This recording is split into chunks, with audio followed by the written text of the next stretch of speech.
pagi, selamat datang di podcast Sinau bareng Si Bakul Koperasi. Dan hari ini pastinya punya tema yang seru. Perkenalkan, saya host hari ini ada Ella Arlika. Dan co-host saya Mas Wel ya. Oke, hari ini kita pasti akan berbagi informasi ke sahabat koperasi. Kita punya tema yang seru ya Mas Wel ya. Mbak Ella ya. Temanya adalah self-assessment koperasi siap bertransformasi digital.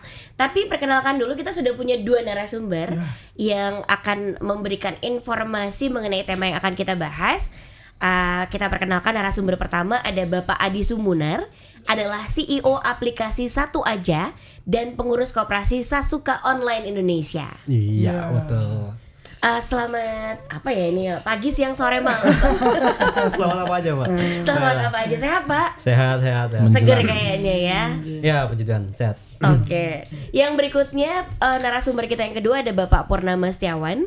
Ini adalah fungsional pengawas koperasi Dinas Koperasi dan UKM Daerah Istimewa Yogyakarta. Selamat pagi, siang, sore, Pak. Selamat siang, Mbak Ella. Oke. Oke, temanya tadi sudah kita kasih tahu ke sahabat koperasi adalah self assessment koperasi. Siap bertransformasi digital. Oke. Nah, ngomong-ngomong sekarang kan perkembangan global itu menuntut semua aspek nih ya, Bapak-bapak nih ya. Untuk berbenah gitu. Teknologinya makin praktis, makin modern. Terus mencakup semua aspek, modernisasinya tuh ke semuanya gitu. Tidak terkecuali dengan usaha koperasi, pastinya juga harus beradaptasi dalam berbagai hal gitu. Apalagi sekarang masuk ke dunia digital gitu. Koperasi pun harus melek digital nih. Karena memang fungsinya adalah untuk mensejahterakan anggotanya, tapi anggotanya juga sudah mulai melek digital. Gimana caranya supaya lebih efisien? Nah, kita nanti ngobrol sama dua narasumber kita. Nah, yang pertama kita pengen ngobrol dulu sama Mas saya manggilnya Mas aja nggak apa-apa. Oh, Mas aja ya, Mas aja. Mas Adi ya. Saya mau bertanya nih, apa sih itu digitalisasi dan bagaimana teknologi itu bisa diterapkan dalam meningkatkan pelayanan koperasi kepada anggota koperasi? Apalagi Bapak ini kan pengurus koperasi Sasuka Online Indonesia. Nah, itu kan berarti sudah praktek ya, Pak? Gitu. Ya, sudah. Oke. Ya, Mbak Ella. Jadi sebenarnya kan teknologi sendiri itu kan sudah memang sudah bukan hal yang baru ya menurut saya sih. Dan rata-rata koperasi kita semua sudah digitalisasi kok, Pak. Mereka sudah pakai computerized. Hanya memang tuntutan saat ini sudah bukan lagi centralized. Betul. Jadi semua sudah individual. Jadi semuanya sudah ada di tangan mereka sebenarnya. Benar.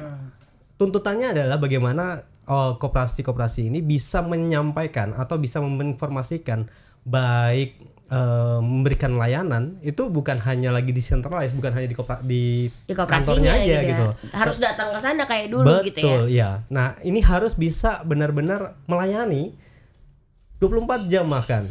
Karena koperasi kami kebetulan pakai aplikasi 24 jam mereka bisa lihat gitu loh, kebutuhan mereka apa, mau bertransaksi apa, itu udah melalui aplikasi aja. Dalam genggaman gitu. Dalam genggaman, betul. Jadi sebenarnya mereka tinggal selangkah lagi. Digitalisasi sudah oke.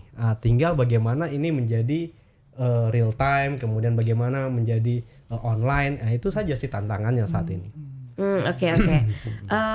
Apa namanya, penerapannya gimana untuk meningkatkan pelayanannya ya dengan digital itu tadi? Iya. Apa aja sih Pak yang bisa ada di dalam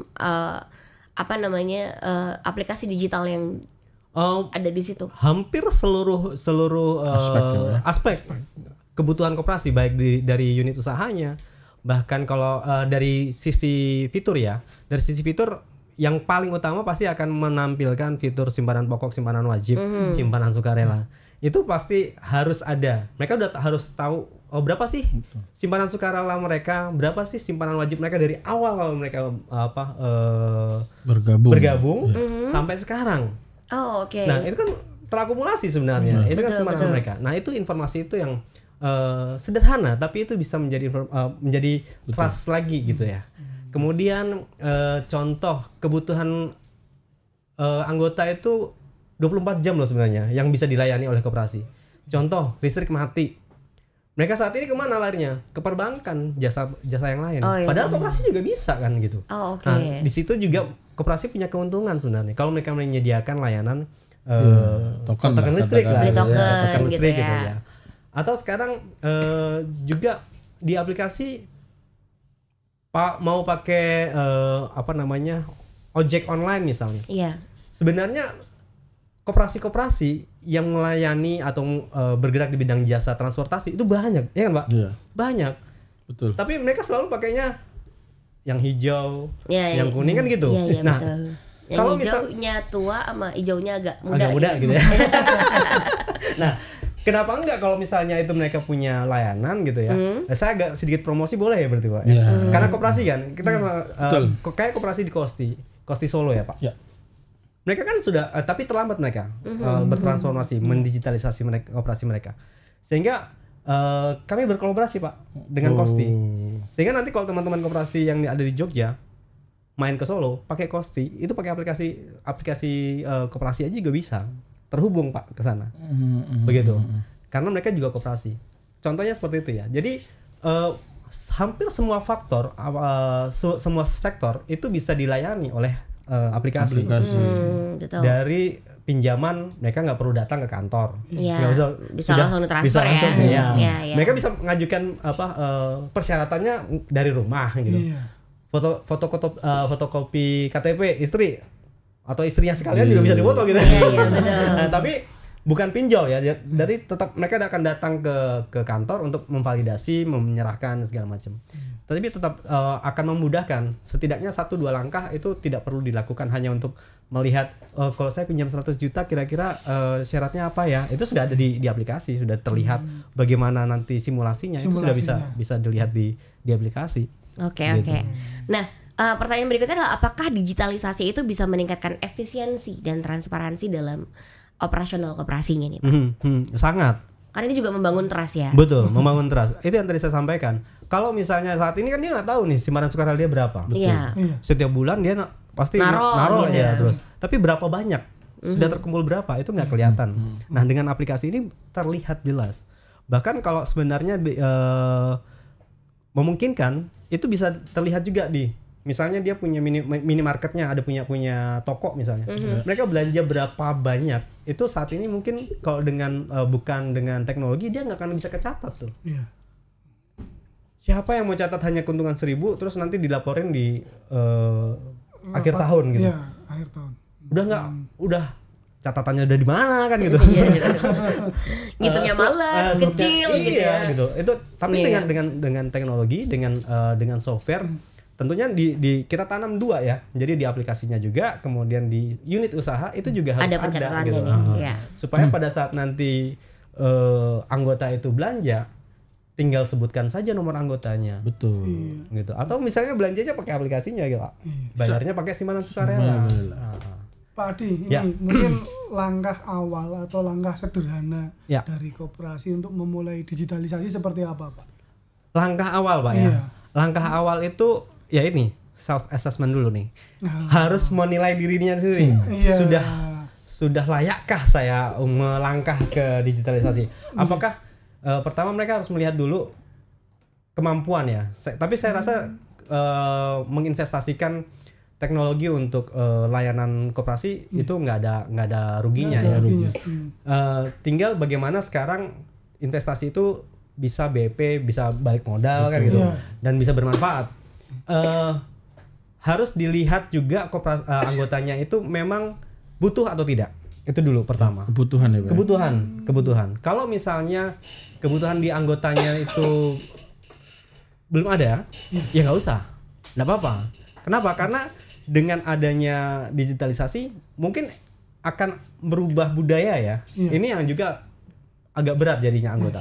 Tapi kalau misalnya karyawan atau pengelola itu sudah merasa kewalahan, aduh ini kok aku WA terus sampai keriting tangan gua, itu sudah harus tanda-tanda bahwa dia harus transformasi sudah harus digital. Online. Iya, sudah harus online. Karena tugas mengingatkan tagihan WA 11 itu tugasnya robot, nggak usah mikir, itu tinggal masuk ke sistem akan memikir, oh ini sudah jatuh tempo, dia nggak kirim aja gitu, jadi nggak perlu apa ngecekin by day ya. Satu ya. Itu apalagi kalau anggotanya banyak ya itu tanda-tandanya. Terus juga pengurus tidak bisa melihat secara real time. Aku kok mau lihat laporan ini gimana?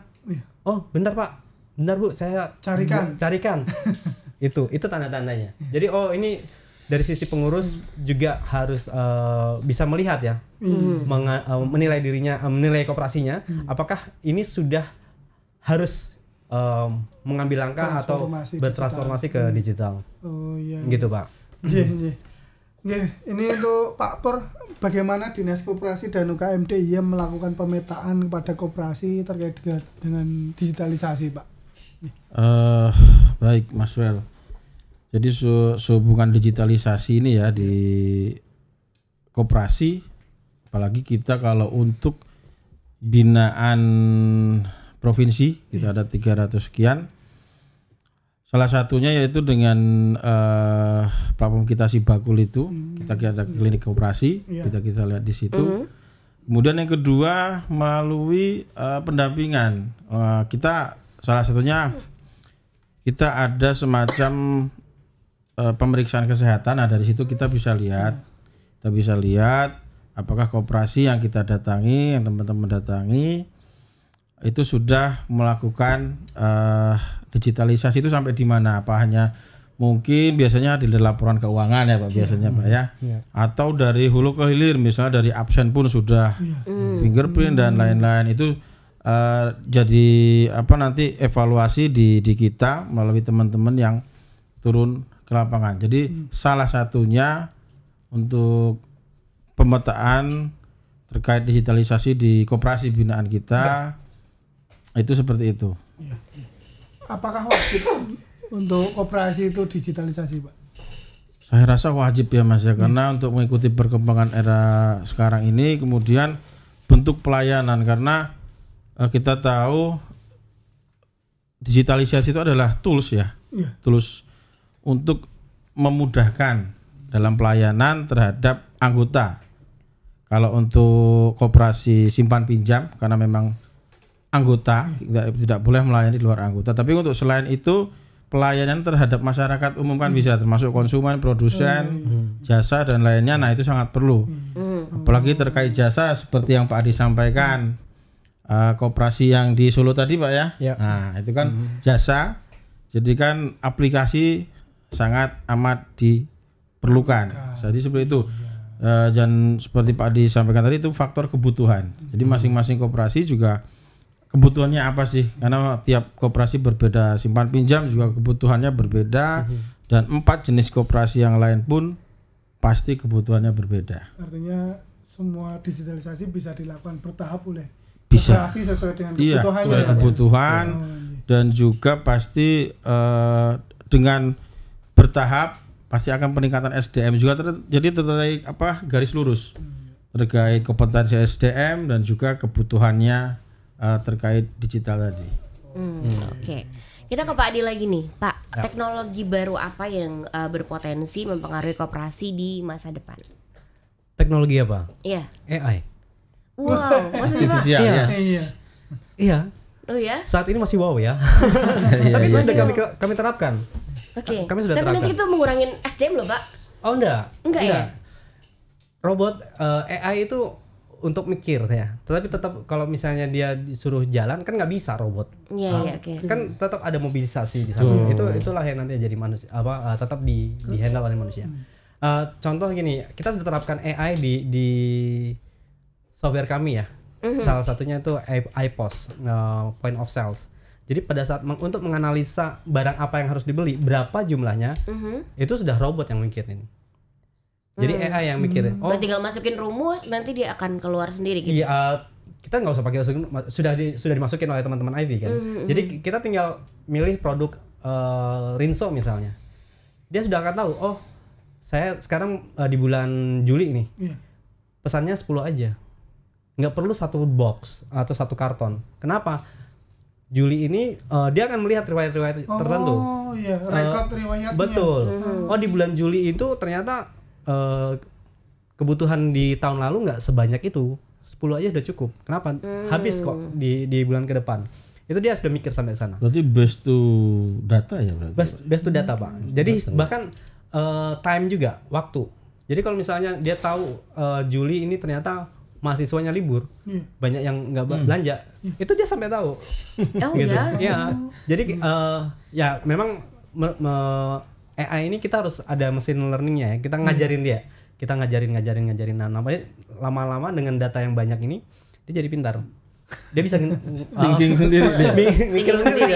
Ya, gitu. Nah, itu yang enak banget ya kita kerjanya jadinya ya. Kita bisa oke beli gitu ya, Pak. Iya, jadi dia sudah menganalisa, tapi tetap kita bisa kendalinya kita ya. Oke, keputusan ya. Kontrol sedikit nih, kayaknya kita lebihin dikit. Nah, itu kebijakan itu boleh, nggak masalah. Jadi nggak saklek langsung kita ikutin dia punya mau, nggak. Kita bisa menyesuaikan dengan kita punya kebutuhan. Oh, bisa jadi ada pesanan juga kan. Oh ya nanti ada pesanan ini nih, saya makanya mau beli sekarang. Nah kayak gitu. Nah kemudian juga untuk identifikasi pengenal wajah itu sudah kita terapkan juga. Jadi anggota ini sebenarnya dari pengalaman pribadi sih. Karena bapak saya waktu itu ke salah satu bank karena bank kartunya nggak bisa dipakai. Kemudian buku tabungannya ketinggalan masih di Papua. Kan nggak mungkin bawa buku terus ngambil. Terus ke bank untuk memvalidasi mengaktifkan kartunya nggak bisa. Kenapa? Karena harus ada kartu pertama. Nah saya bilang ini orangnya sendiri yang ngena. Bayangkan kalau misalnya sampai bapak saya sudah datang pun masih belum dipercaya gitu loh. KTP segala macam masih belum ditunjukkan gitu nggak percaya ya. Nah itu yang jadi saya loh ini orangnya sendiri loh. Iya Pak, tapi kita nggak bisa ini. Kalau misalnya di koperasi itu bisa mengenal atau di bank itu bisa mengenal bahwa itu adalah orang yang benar, yang punya rekening, yakin pasti langsung dikasihkan. Nah, kemudian berkembanglah kami ciptakan pembayaran dengan biometrik wajah. Nah ini kemarin untuk bayar simpanan pokok untuk pembayaran di POS di minimarket itu sudah bisa Pak pakai wajah. Ya, pakai jadi itu cuman gini gitu udah. Iya, dia mengenali, gitu. Dia mengenali. Oh, ini si nggak perlu nyebut saya anggota koperasi saya ABCD 127. Nggak perlu. Pada saat muncul di kasir udah kebaca, data keluar, pengurangan terjadi gitu belum. Dia baru kasih tahu bahwa halo selamat datang Adi. Simpanan sekarangmu ada sekian nih, saldonya ada sekian. Atau misalnya koperasi itu punya saldo biasanya dikasih voucher. Vouchernya sekian. Bapak mau bayar mau pakai apa? Oh, saya pakai voucher aja. Oke, pakai voucher. Baru terpotong. Bisa pakai sidik jari atau bisa pakai handphone untuk bayarnya. Jadi tapi untuk pengenalannya sudah tahu, nggak perlu disebutkan siapa nama, nggak perlu. Gak perlu dia ngecek dulu nomor berapa, ribet. Wow. Iya, jadi dia sudah. Koperasinya keren banget. Buset.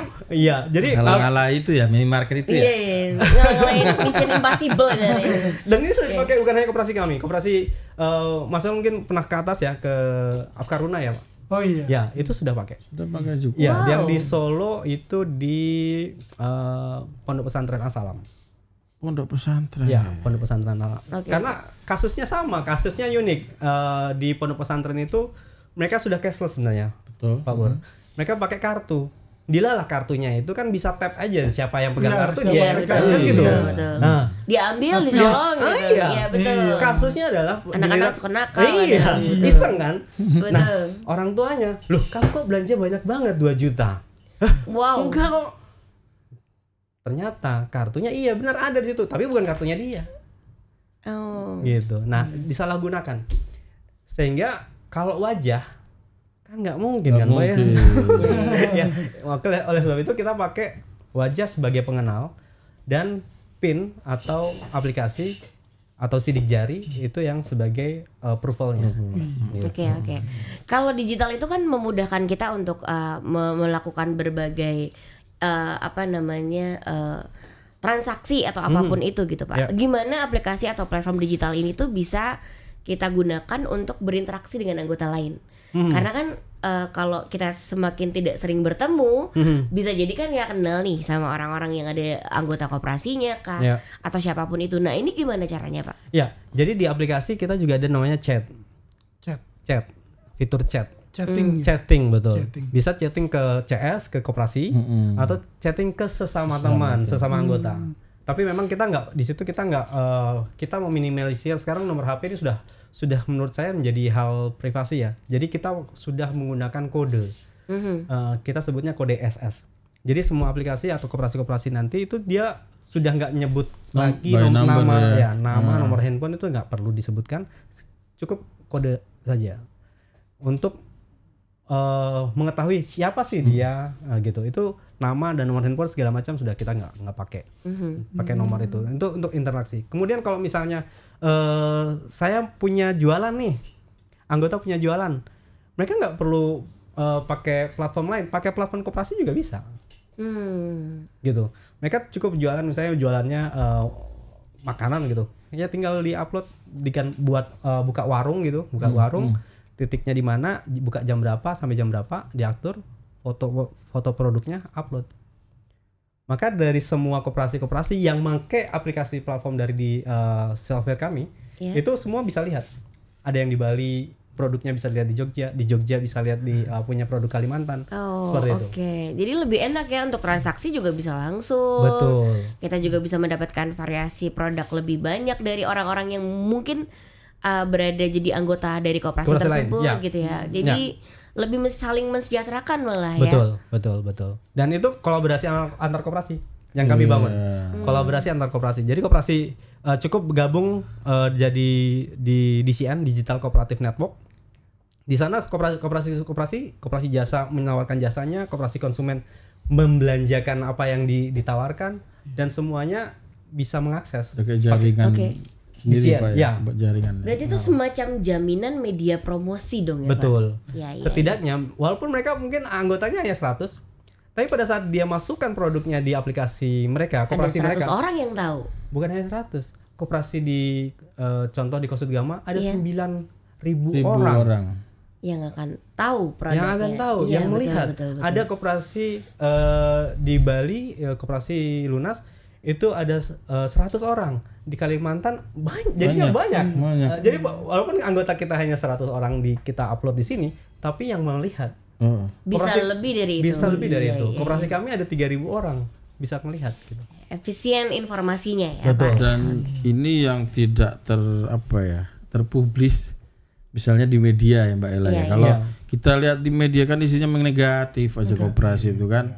Dari penggelapan, pencucian uang, ini bla bla bla. Tapi kalau untuk yang seperti Mas Adi sampaikan tadi kurang, bahkan tidak ada ya. Belum, iya betul. Iya. Jadi semakin itu tadi membangun trust itu tadi. Si Bakul ini jadi belum paham gitu, belum mengetahui lebih detail bahwa koperasi itu bisa sekeren itu gitu, bisa lebih transparan, bisa membantu kita banget gitu ya. Jadi kita nggak perlu cari market buat nawarin barang, kita gabung aja di situ udah share udah beres sebenarnya dan terjamin. Nah ngomong-ngomong kan kalau kita pakai aplikasi itu kan juga ada data anggota tuh Pak. Gimana koperasi itu mengelola data anggotanya secara efektif dan aman gitu. Yang paling takut adalah kalau kita punya banyak data terus kemudian nanti dimainin, dijual Pak gitu ya. Kasus gede ini kan. Iya, betul. Ini lagi hangatnya soalnya kan. Hubungannya nih. Apalagi koperasi satu koperasi bisa punya banyak sekali anggota, nanti kalau dijual apakah gimana lah inilah itulah gitu kan, kita juga deg-degan ya Pak gitu. Nah itu gimana supaya efektif dan aman? Security-nya gitu. Security-nya. Jadi memang namanya di dunia maya ini bagaimana pinter-pinternya kita sebenarnya. Karena pada saat kita sudah ada di dunia online itu semua terbuka Pak. Hanya sekarang tinggal bagaimana kita meminimalisir. Kedua, bagaimana kita merubah strategi kita, bagaimana supaya apa yang ditemukan di dunia maya itu bisa tidak bisa dibuka atau tidak bisa dilacak atau tidak bisa dibaca gitu. Bagaimana caranya? Adalah dienkripsi pertama. Itu kalau sudah dienkripsi mungkin ABC gitu di sini saya bilangnya, tapi pada saat saya kirimkan ke Mbak Ella itu bukan ABC. tapi 256 karakter. Bukan huruf ya, karakter. Jadi bisa macam-macam tuh. 256 karakter itu yang diacak. Nanti itu selama perjalanan. Nanti diterima oleh Mbak Ella ABC lagi. Gitu. Itu dienkripsi. Nah, tapi kami yang tadi saya sampaikan, kita sudah bukan lagi menggunakan nama, nomor handphone, tapi kita pakai kode. Oke. Pengiriman data ini kita pakai kode. Yang belum tentu mereka akan pada saat baca, ini kode apa ya? Untuk siapa ya? Untuk siapa ya? Mereka nggak bisa baca. Kalau misalnya ketahuan nih, ini misalnya 0813 sekian, nama, kemudian alamat, nomor telepon, dikirimkan, diambil di tengah jalan nih, dienkripsi ternyata di decoder bisa misalnya, bisa terbaca nih, ketahuan nomornya nih. Tapi kalau misalnya dia sudah bisa akhirnya teretas nih, terbuka semua, dia hanya bisa dapat kode tadi, kodenya saya yang akan saya kirimkan ke Mbak Ella. Hanya kode aja, kode SS tadi. Jadi sudah bukan pakai nomor HP, bukan nama. Sudah terprotek itulah ya. Ya, nanti pada saat di aplikasi baru gitu dari kode ini diterjemahkan jadi data nama dan data. Gitu. Itu dari sisi teknologinya. Sehingga dari sisi keamanannya supaya karena kita tahu di dunia maya sekelas pemerintah pun kebobolan. Tembus gitu. Jadi pintar-pintarnya kita aja bagaimana supaya data itu tidak tidak bisa dibaca. Kalau misalnya pun bisa dibaca, ya baca apa itu datanya kan nggak ketahuan. Itu kode dia karena bentuknya kode. Iya, cuma ada di di database aja yang bisa akhirnya tahu ya gitu. Oke, kembali Mas Pur nih, Bapak Pur. Apa saja yang dilakukan oleh dinas Pak terkait dengan mendorong koperasi untuk melakukan digitalisasi? Biar makin tahu nih Pak Pur. Apalagi masyarakat kan mungkin masih koperasi itu jadul gitu. Ya kan? Jangan dong, udah sekeren itu udah pakai pemindai wajah segala loh. Kayak di Mission Impossible gitu udah langsung keluar. Gitu. Pertama tadi memang kurangnya itu secara publish tadi. Karena pernah saya mengusulkan itu malah di tahun lalu itu semacam TV koperasi gitu ya. Karena kan pernah lihat ada TV Dewan itu ya. Oh iya. Ada TV Dewan. TV Parlemen. TV Parlemen. Makanya kenapa enggak sih gitu kan? Ada anggaran untuk membuat suatu TV koperasi gitu. Seminggu sekali juga enggak masalah gitu. Nanti sehingga yang dinaikkan nanti prestasi-prestasi dan manfaat koperasi gitu. Sehingga ketertarikan ataupun kepemahaman terkait koperasi itu masyarakat umum dapat kena gitu langsung. Tidak hanya giliran blow up itu kayak kemarin 8 koperasi bermasalah yang memberikan negara triliunan rupiah. Jadi kan langsung jadi semacam orang tidak percaya dan banyak kejadian pengambilan dana secara masif gitu kan. Nah, jadi pertama itu memang membangun kepercayaan atau membangun pemikiran masyarakat itu terkait koperasi itu tadi. Karena kalau Mas Adi tanya ke yang milenial itu koperasi apa ya? Iya. Iya kan? Betul. Simpan pinjam kalau tidak apa ya? Iya. Pasti bayangan mereka itu. Iya. Bab simpan pinjam pasti. Tidak ada yang teman-teman yang generasi muda kita, generasi apa namanya? Milenial ya. Z apa itu? Itu yang tahu tentang koperasi produsen, konsumen dan jasa itu nggak ada yang tahu gitu. Pasti bayangan simpan pinjam. Makanya pernah kita adakan semacam K-pop waktu itu Mas Mel, karena pada waktu itu memang kami ingin menarik yang muda gitu biar paham. Kalau tidak menarik yang muda ya gimana lagi? Betul. Siapa lagi gitu kan? Regenerasi paling dari kopma nantinya. Tapi untuk menarik selain kopma, setidaknya itu mengetahui dan mengetahui dulu lah orang awam gitu kan, teman-teman muda ini awam. Makanya kalau nggak masuk ke dunianya ya kita nggak bisa. Waktu itu sedang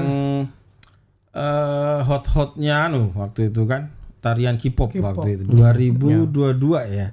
Oke. Nah, itu kita adakan, alhamdulillah peserta itu dari luar Jogja. Dari luar Jogja. Dari Bali pun ada. Dari Bali. Berarti itu bagian dari upaya dinas. Dari upaya untuk mengenalkan dulu, awal dulu kita. Cuman memang sebagian juga karena terbiasa ya di bank itu memudahkan pakai ATM segala macam. Koperasi kan belum sampai ke situ. Gitu ya Mas ya. Memang ada salah satu di koperasi di Bantul waktu saya RAT di sana itu sudah bekerja sama dengan salah satu bank itu akan membuat ATM. Dan sudah ATM koperasi gitu. ATM koperasi. Itu di koperasi di Bantul, salah satu di Bantul. Jadi seperti itu, dan ada lagi koperasi Pintu Air namanya. Itu salah satu koperasi besar di Nusa Tenggara. Pintu Air. Itu malah sudah menggunakan ATM. Jadi apa ya, tantangan-tantangan untuk koperasi berdigitalisasi itu tadi memang banyak. Tapi kenapa tidak gitu kan? Tantangan-tantangan itu malah justru membuat koperasi atau pengurus, pengawas ataupun anggota di dalamnya mengambil tantangan itu gitu loh. Karena apa? Bersaingan itu tadi, bersaing dengan mungkin pihak ya yang bergerak di keuangan, sektor keuangan lainnya. Jadi itu yang menimbulkan nanti masyarakat trust dan anggota koperasi pun semakin banyak, juga menjadi tingkat kepercayaan mungkin tidak lingkup di daerah itu aja, tapi se-Indonesia, karena itu tadi publikasi kita yang kurang terhadap inovasi-inovasi yang seperti Mas Adi tadi sampaikan. Oh iya, berarti ini nanti tugasnya Mas Adi ini untuk promosi ataupun publikasi nanti sinergi dengan dinas ya Mas ya. Iya. Karena kalau kami sendiri memang effortnya luar biasa Pak. Kalau misalnya dari ada dinas itu sangat membantu, karena memang koperasi kan kalau misalnya anggota juga ikut terlibat nih. Mereka kan satu sendiri misalnya di daerah-daerah ini kan terpesah. Kalau misalnya kita semuanya 3.000 di Jogja mungkin blownya enak gitu loh, cepat gitu. Tapi karena kita kan nasional jadi ya kolaborasi dengan dinas dan koperasi-koperasi lain itu memang sangat dibutuhkan sih. Namun gini Pak Adi, terkait dengan perkembangan zaman ini, apakah masyarakat ataupun anggota yang masih awam terhadap digital itu bisa menyentuh manfaat itu Pak? Bisa menikmati yang awam ya? Yang awam ini. Yang awam itu yang tadi saya sampaikan. Kalau misalnya beliau orang-orang ini sudah mungkin nggak bisa pegang HP misalnya. Oke, sampai HP aja belum bisa. Selama dia merekam wajahnya, pada saat dia mau belanja di mana, setidaknya dia sudah bisa. Oh iya, manfaatnya ada ya. Terbaca gitu. Dia nggak perlu ngapa-ngapain, simpanan sukarelanya bisa dimanfaatkan kan gitu. Tanpa perlu. Oke, dia punya kebiasaan memang nyetor sebelumnya di bank, di koperasi misalnya, atau misalnya di collect oleh teman-teman kolektornya, nggak masalah, lakukan aja itu. Tapi pada saat dia tidak transaksi atau membutuhkan simpanan sukarela itu digunakan oleh beliau gitu orangnya, itu bisa saja, kapan saja gitu. Selama dia juga sudah merekam wajahnya, merekam sidik jarinya, jadi kapan saja bisa dilayani oleh koperasi. Iya. Gitu, Pak. Artinya untuk kelanjutan dari orang awam ini, istilahnya masyarakat awam ataupun anggota yang masih awam terhadap digitalnya, bagaimana untuk treatment kelanjutan untuk digital ini? Memang harus ada edukasi dari pengurus, dari pengurus, dari pengelola, karena mau tidak mau kan sayang ya kalau misalnya transparansi kemudian sudah ada investasi yang dikeluarkan oleh koperasi tapi tidak dimanfaatkan oleh semuanya. Tetap harus ada edukasi. Dan itu memang harus terus menerus. Dan saya yakin sebenarnya pada saat diberikan edukasi, pemahaman terkait manfaat dari layanan itu pasti mau kok. pasti mau gitu. Ada kemudahan ya Pak. Betul, ada kemudahan yang diberikan oleh koperasi. Oke. Kalau dari peran dinas koperasi sendiri nih Pak Pur ya, peran dan pembinaan dinas koperasi dan UKM DIY terkait dengan peningkatan kualitas SDM yang bisa jadi gitu. Kadang-kadang kalau koperasi kan anak-anak mudanya tuh banyak yang ada yang sudah tergerak, ada yang belum gitu. Biasa kalau Kopma gitu lumayan ya Pak, tapi koperasi-koperasi lain mungkin masih ada orang-orang lama gitu yang belum terlalu melek digital gitu. Itu gimana peran dari dinas koperasi supaya SDM-nya bertambah kualitasnya dan digitalisasi usahanya juga jadi tetap berjalan gitu, gimana caranya Pak Pur? Pertama kita ada diklat ya Mbak Ella ya, walaupun tidak optimal karena per diklat pun kita dibatasi dengan aturan yaitu minimal 30 orang gitu. Jadi namun tetap kita optimalkan, kita jaring koperasi-koperasi tersebut, dan di dalam diklat itu materi-materinya pun kita dorong itu untuk digital terkait penggunaan tools digital itu tadi, karena yaitu tadi tujuannya pelayanan dan juga mendapat trust dari anggota, apalagi yang selain simpan pinjam kan lebih ke masyarakat umum, seperti kalau itu tadi produsen, kemudian koperasi pemasaran kan, ataupun konsumen kan membuat toko, buat apa ketika dia punya aplikasi sendiri seperti yang saat inilah barang lewat barang lewat IG segala macam lah, katakanlah yang standar gitu kan, masyarakat koperasi ada ya kan, tahu barang-barangnya seperti itu, tinggal beli online bla bla bla. Jadi itu, dan pernah kita sosialisasikan juga terkait itu, dan yaitu tadi setiap pendampingan, teman-teman pendampingan juga kita dorong terkait penggunaan tools-tools yang memang menjadi kebutuhan berkoperasi. Dan itu juga kita ada konsultan karena di klinik koperasi kan sudah termaktub ya di situ ya, ada konsultan apa aja itu, pemasaran dan lain-lain. Nah di situ ketika koperasi membutuhkan, monggo berkonsultasi, nomornya juga ada. Apalagi terkait digital ini mungkin ke Pak Adi juga bisa nih. Konsultasi. Tembak langsung. Asik ya kan? Oke. Pak Adi, Pak Pur. Ada investasi bodong. Ada nggak koperasi bodong? Gimana caranya supaya calon-calon anggota mungkin yang sudah mulai melek dengan koperasi, pengen nih gitu, koperasi ternyata punya spek yang luar biasa gitu, yang dulu dianggap nggak modern sekarang udah modern banget, orang-orang pengen masuk gitu. Dan bagaimana supaya mereka tuh punya awareness gitu, ini apakah benar apa enggak, kita harus berhati-hati menginvestasikan dan uang kita dan lain-lainnya itu gimana caranya? Ada nggak sih koperasi bodong?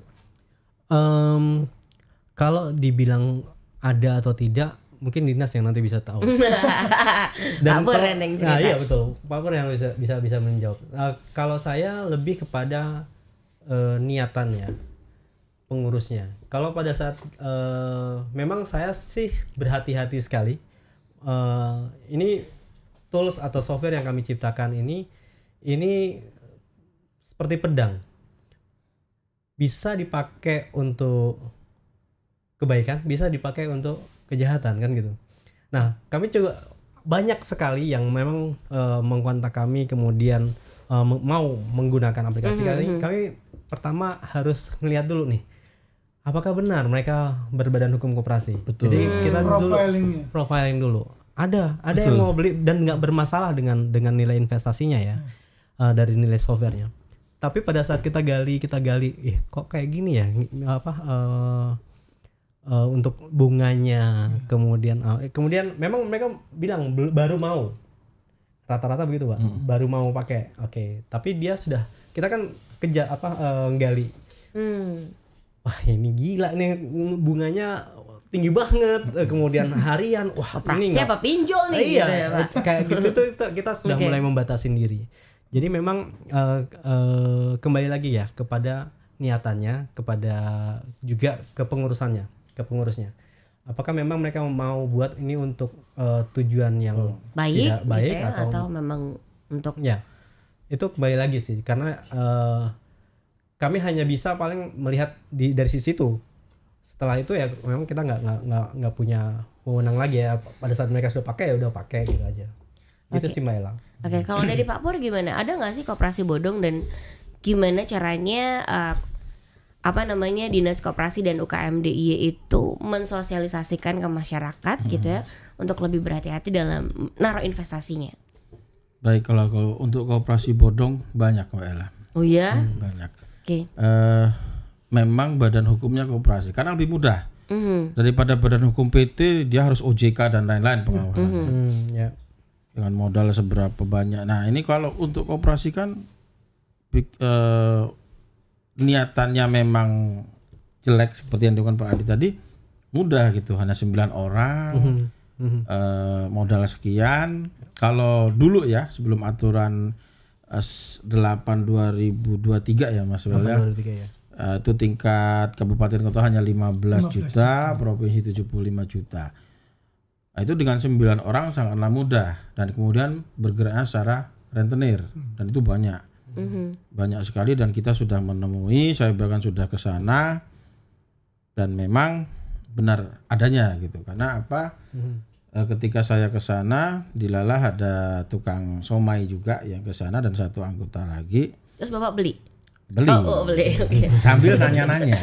Oh gitu. Okay. Ya, oh, sambil gitu. bertanya dan memang bunganya beliau hanya minjam 1 juta gitu. Tapi pengembaliannya wow gitu kan Pak. Salah satunya perharinya dikenakan kecas itu berapa puluh ribu gitu tiap harinya. Belum bunganya sendiri gitu. Waduh. Jadi kalau nggak cepet-cepet dipulangin ya bisa memulangkan itu lebih dari 1 juta pinjamannya. Jadi seperti itu udah jelas, itu udah rentenir, hanya badan hukumnya koperasi. Okay.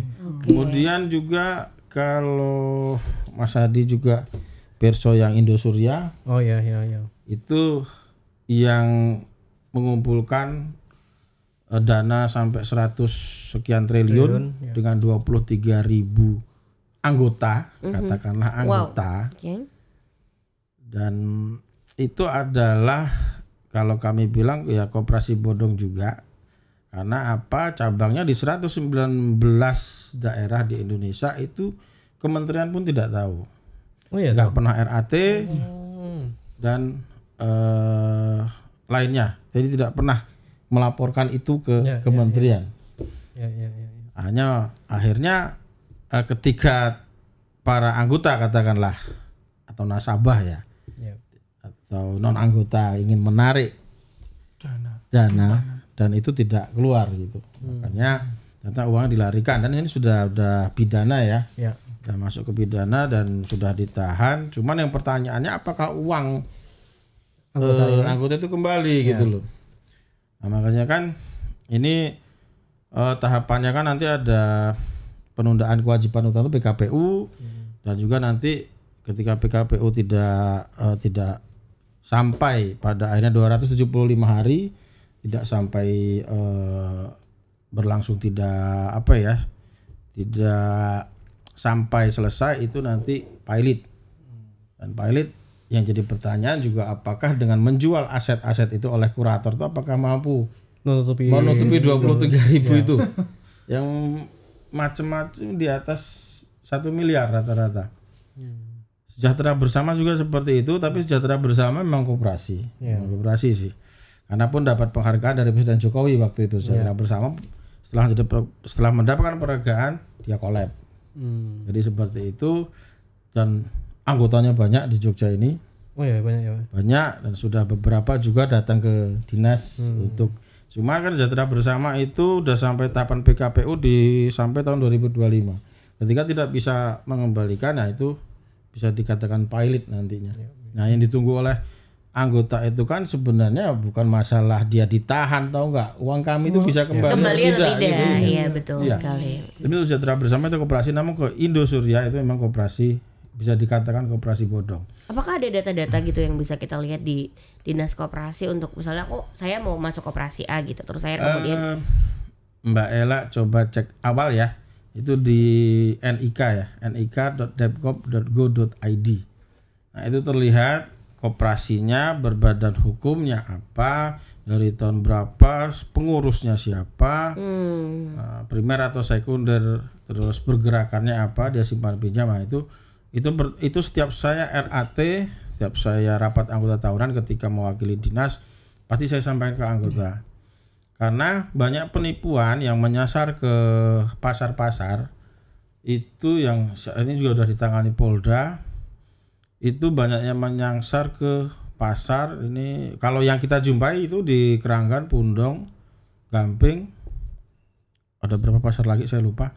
Nah itu tergiurnya mereka menginvestasikan, katakanlah ya, karena ternyata mereka bukan anggota, hanya nitip uang untuk investasi, itu bunganya itu bisa 20% yang ditawarkan per bulan. Per bulan. Kalau per tahun ya luar biasa. Bisa bangun rumah. Jadi seperti itu yang sebenarnya bisa dikatakan koperasi bodong, bisa juga oknum. Karena yang banyak bergerak adalah oknum. Jadi memang kita sebagai calon anggota koperasi harus proaktif untuk mencari tahu ya, Pak ya. Oke. Oke, apa pesan Pak Pur nih terhadap koperasi-koperasi di DIY khususnya dalam menjaga kepercayaan anggota khususnya dan masyarakat pada umumnya? Kalau untuk pengurus, pengawas atau pengelola, pasti saya sampaikan tetaplah amanah. Amanah karena apa? Itu yang dicontohkan Nabi. Pertama, kedua, mereka dipercaya oleh anggota, bahkan yang sampai ribuan anggota ya Pak ya. Ada seperti Bakti 30.000, ada yang lain-lain juga lebih. Itu untuk melaksanakan roda lembaga. Dan kepercayaan masyarakat itu ataupun anggota itu karena melihat dari tujuan koperasi adalah mensejahterakan, dalam arti menambah income untuk keluarga, termasuk salah satunya SAU di tiap tahun. Jadi pesan kami tetaplah amanah untuk pengurus, pengawas, pengelola ataupun yang terlibat dalam kelembagaan koperasi. Oke. Seperti itu Mbak. Baik. Last statement dari Pak Adi tentang tema kita hari ini gitu ya. Self assessment koperasi siap bertransformasi digital. Gimana tuh? Iya. Statementnya. Koperasi itu bisa keren ya. Bisa keren. Iya, saya yakin. Pakai gitu. Dan itu sebenarnya sudah bisa, semuanya bisa lakukan. Iya. Karena bukan berarti kami saja gitu. Karena saat ini sekelas pondok pesantren pun bisa. Betul. Apalagi koperasi-koperasi KSP, BMT, wow, itu kalau mereka bisa semua koperasi itu bisa modern, itu saya yakin koperasi nggak akan dilihat sebelah mata. Dan kepercayaan masyarakat umumnya itu bisa lebih trust lagi gitu. Karena apa? Transparan. Dengan digitalisasi jadi transparan. Ya, jadi transparan dan manfaatnya juga bisa langsung dirasakan lebih cepat ya Pak. Betul sekali. Oke, mudah-mudahan dengan transformasi digital ini bisa meningkatkan pelayanan, bisa meningkatkan kemanfaatan, dan memang koperasi ingin bisa bermanfaat untuk seluruh anggotanya, jadi lebih fokus, lebih efisien, lebih bisa mengena ke semuanya. Dan mudah-mudahan nih PR-nya dari Dinas Koperasi ya, supaya anak mudanya juga makin berkoperasi ya Pak. Oke. Terima kasih Pak Adi Sumunar, terima kasih Pak Purnama Setiawan sudah hadir di hari ini untuk berbagi informasi ke sahabat koperasi gitu ya di acara podcast Sinau Bareng Sibakul Koperasi. Jadi kita pamitan, terima kasih. Di lain kesempatan kita akan bertemu lagi memberikan banyak informasi buat. Kita tunggu ya Mbak Ela. Betul, kita tunggu lagi. Teman-teman jangan lewatin ya. Jadi kalau bisa di subscribe gitu ya, terus nanti supaya kalau ada notifikasi kita punya episode baru itu ditonton gitu ya. Oke, kita ketemu lagi di lain kesempatan. Assalamualaikum warahmatullahi wabarakatuh. Waalaikumsalam warahmatullahi.